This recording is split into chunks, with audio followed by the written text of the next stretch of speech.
Welcome back to another episode of Reviews of Stuff with me, your host, Felix Fingerz. Today we have the Panasonic Lumix G7 4K digital camera. I needed to upgrade my cameras. I was in the past using the Canon HF30. It's just a little old, but it did do the trick. Unfortunately, there was no 4K shooting on that camera. It was just 1080 at 30 frames per second.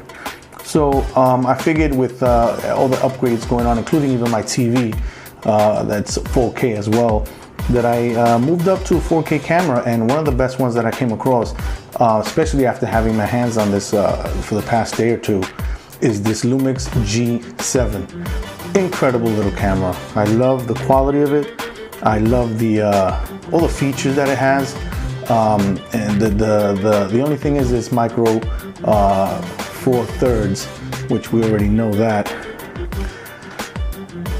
So what that means is that the sensor is a little smaller. Not that it's lacking in any quality at all, but you can also get an adapter if you still want to connect your standard sized lenses, like from Canon or whatever. So it's a great little gadget. It's very light. I'm sure if you want deeper specs, there's many videos on this already. I'm just here, like I said, to review my opinion on it, and I definitely recommend this. It's an amazing little camera. I love the fact that it also has the side flip out screen, which is also a touch screen, and you can monitor yourself. So right now, as I'm talking to you guys, I could just look a little to the right and see if I'm in frame, if I'm in focus, and everything seems to be working perfectly, especially if you're doing a one-man production show, which is what I do. I direct, produce, write, act, whatever you want to do, all in my own video by myself. So I need to see what it is I'm doing all around. And the cool thing is that it also has audio leveling on the screen, so I can see my left and right channels on audio.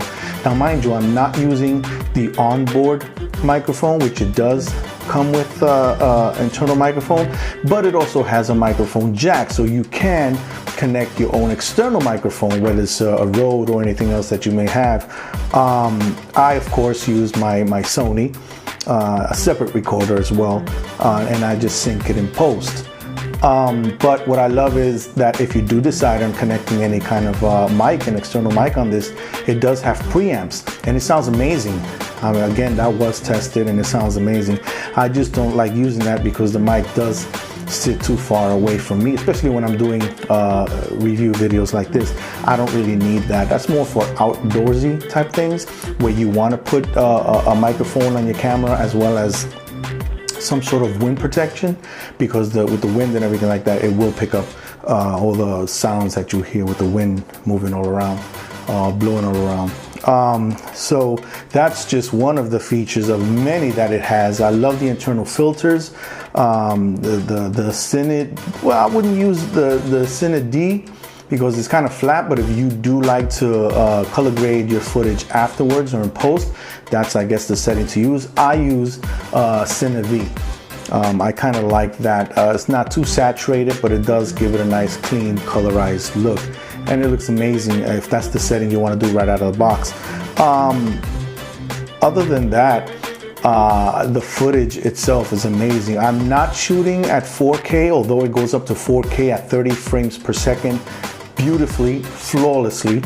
I still shoot at 1080 at 60 frames per second because I don't have my MacBook Pro set up to actually process 4K footage yet. It's my MacBook Pro is a little bit slow on that. I would have to upgrade that also, and then it becomes pricey. So I figured as long as I have a 4K camera that's capable of 4K footage, that's all I really need now. If I upgrade my computer in the future. So right now the 1080 at 60 frames per second is excellent, especially uploading to YouTube. So this is the quality that you're seeing now. Like I said, it's only at 1080 at 60 frames per second, but this beauty right here does shoot flawlessly 4K at 30 frames per second. It's beautiful, beautiful camera. I love my Lumix G7. So this is just something that I wanted to let you guys know if it's something you're looking into. Yeah, definitely. Why? Because I own one, I have one. And I did upgrade from a couple of Canon cameras that I had in the past. And this seems to be the best one right now. I love the fact that it's budget friendly. It's not $2,000 or $3,000, but it's definitely affordable.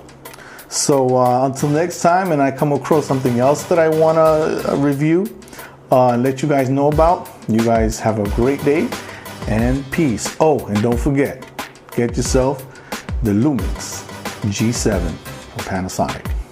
Peace.